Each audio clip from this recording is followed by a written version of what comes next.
1980년대 후반 우리나라는 삼저 영향으로 인해 단군 이래 최대 호황을 누립니다. 1986년부터 1988년까지 연평균 12.1% 성장하고 실업률도 4.0%에서 2.5%로 떨어지게 됩니다. 또한 경상수지 흑자와 환율 하락으로 1985년 GDP의 59.3%를 차지하던 외채가 1989년에는 GDP의 18.1% 수준으로 급락합니다. 그리고 종합주가지수는 1985년부터 1989년까지 7배 넘게 상승했으며 1988년 서울올림픽까지 잘 치릅니다. 당연히 앞으로도 지금과 같을 것이라고 생각했습니다. 하지만 1990년대 중반부터 우리나라는 삐그덕거리기 시작하는데요. 결국 1997년 11월 21일 IMF 구제금융을 신청하기로 결정하게 됩니다. 당시 외화부채는 1,500억 달러였지만 외환 보유액은 5분의 1인 달랑 300억 달러가 있었다고 합니다. 또한 10대 재벌그룹들의 부채 비율은 무려 500%에 달했습니다. 1998년 한 해 동안 안 좋은 지표들이 정말 많이 나오게 됩니다. 집값이 마이너스 12.4%나 폭락했고 경제 성장률은 마이너스 5.5%를 기록합니다. 그리고 재계순위 30대 기업 중 11개가 도산하게 됩니다. 실업률은 7%까지 치솟았으며 노숙자의 수 또한 크게 증가하였다고 합니다. 정말 힘들고 암울한 시기를 겪게 되지만 당초 예정보다 3년 빠른 4년 만에 IMF 구제금융 차입금을 전부 상환하게 됩니다. 단기간에 경제가 회복되면서 사회적 경제적으로 막대한 후유증들도 가지게 되었습니다.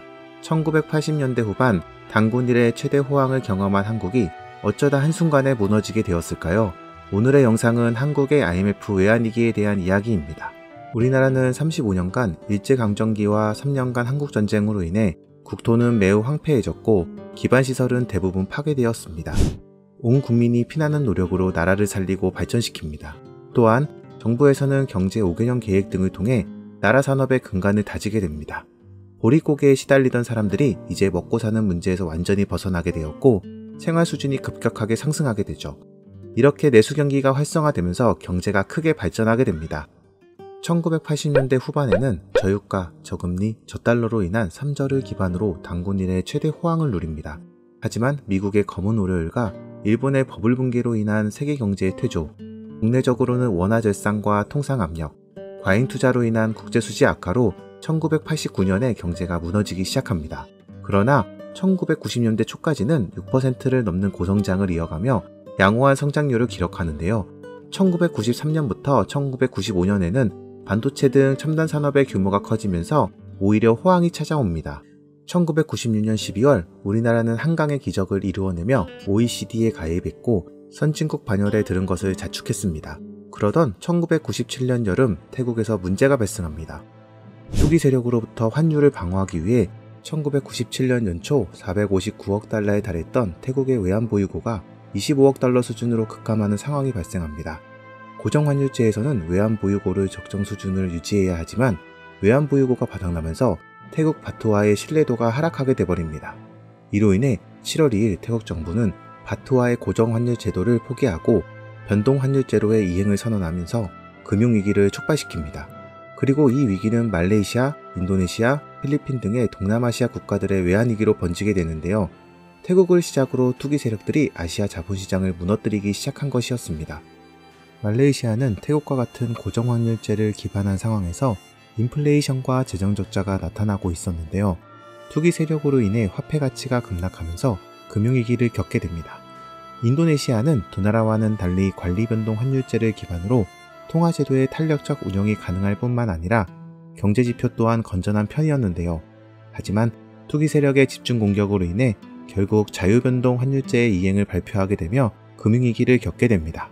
국제 투기 세력은 또한 필리핀 페소화를 공격하였으며 필리핀의 외환위기를 초래합니다. 이 위기는 대만, 홍콩 등 아시아 전체에 퍼지게 되면서 아시아 금융위기로 불리게 됩니다. 그리고 같은 해 가을 한국을 이 위기가 강타하게 되는데요. 1997년 전까지 정부의 금융정책으로 인해 각 기업들은 무분별한 차입에 의존하며 무분별한 과잉 투자를 벌였었습니다. 거기에 1996년에는 GDP의 5%에 달하는 경상수지 적자를 보이며 불안한 모습을 보였습니다. 이로 인해 1997년부터 한국의 재벌 기업들은 이미 도산하기 시작했었습니다. 1997년 1월 23일 한보철강이 부도 처리되고 30일 한보그룹이 최종 부도 처리됩니다. 그 이후로 산미, 진로, 대농, 기아 등 재벌 기업들이 연쇄 도산하며 나라와 기업의 신인도 하락을 겪고 있었습니다. 또한 정부에서는 외환 보유액은 매년 300억 달러를 유지한다고 했지만 그 5배가 넘는 1530억의 외화 부채를 가지고 있었다고 합니다. 결국 IMF 구제금융 신청 직전에는 3개월 미만의 단기 외채는 250억 달러에 이르는 반면 외환 보유고는 120억 달러에 불과하였고 매년 이자가 150억 불이 나가야 하는 문제가 발생합니다. 즉 3개월 안에 갚아야 할 금액이 250억인데 통장에는 120억만 있고 또 나머지 금액에 대한 이자도 150억씩 매년 내야 되는 감당이 안 되는 상황이 된 것입니다. 1997년 9월 외화 보유액이 부족해지자 정부는 미국과 일본에 외화를 빌려달라고 요청하지만 거절당하고 맙니다. 이렇게 국가가 부도가 날 상황까지 가게 되면서 결국 IMF 구제금융 요청을 검토하게 됩니다.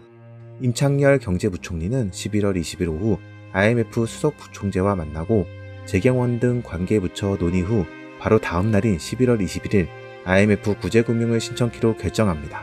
12월 3일 임창열 경제부총리와 미셸 캉트쉬 IMF 총재는 협상을 타결하고 550억 달러 규모의 자금을 지원하기로 결정합니다. IMF는 구제금융을 제공하는 대신 혹독한 요구 조건을 제시하였습니다. 우리나라는 통장에 돈이 없으니 조건을 수락할 수밖에는 없었습니다. 그들은 먼저 자본시장을 전면 개방하고 환율 변동폭을 확대하라고 요구합니다. 또한 정부에는 긴축 성장을 요청하여 예산을 삭감시킵니다. 고금리 고환율 정책을 시행해서 투자 자금을 유치하라고 압박까지 했습니다. 이날을 기점으로 한국은 경제 주권을 잃게 되고 IMF 관리체제 종료까지 약 4년간 한국 경제는 IMF의 경제정책에 무조건 복종하게 됩니다. 금리는 연 20%대로 뛰어올랐고 원달러 환율은 1,900원대로 상승했습니다. 그리고 민간기업뿐만 아니라 공공기관들 또한 구조조정을 했으며 신용평가기관인 피치는 1997년 12월에 국가신용등급을 한 번에 6단계를 내려버립니다. IMF가 시작되었을 때 국내 실업률은 3.1%로 집계되었으나 1998년 1월에 집계된 실업률은 4.7%로 증가합니다. 그리고 1년 전보다 3배 많은 3,300여 개의 업체가 도산했다고 합니다. 결국 1년 후인 1999년 2월 실업률이 1966년 이후 최고인 8.7%를 달하며 경기가 위축되어 버립니다. 취업이 되지 않자 군대에 입대하려는 대학생들이 증가했으며 서울역과 영등포역에는 노숙자가 증가하였습니다. 무분별한 대출로 외환위기의 큰 원인 중 하나가 되었던 종금사들은 1997년 12월 한 달간 14개가 폐쇄되었으며 그 외에 수많은 기업들이 파산해 나갔습니다. 하지만 이런 암울한 분위기에서도 금모으기 운동, 외화 모으기 운동 등으로 전 국민이 위기를 극복하기 위해 노력했습니다. 또한 정부는 빅딜 정책으로 기업의 비효율성을 제거하고 전문화를 추구합니다. 이로 인해 주가와 원화 가치가 회복되고 대외 신용도가 올라가게 됩니다. 결국 2001년 8월 23일 공식적으로 한국은 IMF 구제금융을 졸업하게 됩니다. IMF로부터 혹독한 대우를 받아온 한국은 외환을 최대한 많이 비축해두게 됩니다. 그 결과 2022년 기준으로 4,477억 달러로 세계 9위권의 주요 외환 보유국이 됩니다. 또한 대외 금융자산을 축적해서 2020년대에 한국의 순대외 금융자산은 700조에 달한다고 합니다. 그리고 적극적인 양자간 통화 스와프를 추진했습니다. 그 결과 2008년 세계 금융위기 당시 한미 통화 스와프를 통해 빠르게 대응해 또다시 경제가 추락하는 일을 막을 수 있었습니다. 현재 한국의 국가신용등급은 동아시아 1위를 차지하였으며 한국의 금융시장은 매우 안정적이게 됩니다. 외환위기로 인해 부작용도 발생하게 됩니다. 외환위기는 극복했지만 IMF로 인해 돈을 잘 쓰지 않는 경기 침체가 오게 되죠. 그리고 중산층의 붕괴로 인해 빈부격차와 소득 불평등도 심해집니다.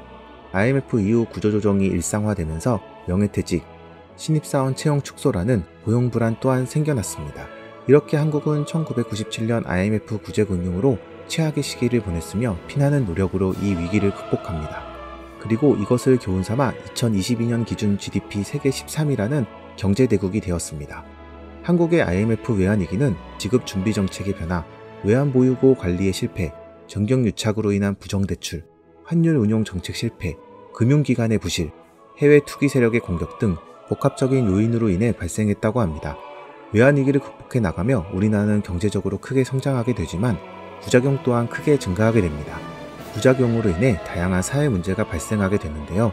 이제는 이런 문제를 극복하기 위해 노력하면서 경제 성장을 할 수 있는 방법을 찾아봐야 하지 않을까 싶습니다. 오늘은 한국의 위기 사태인 IMF 외환위기에 대해 알아보았습니다.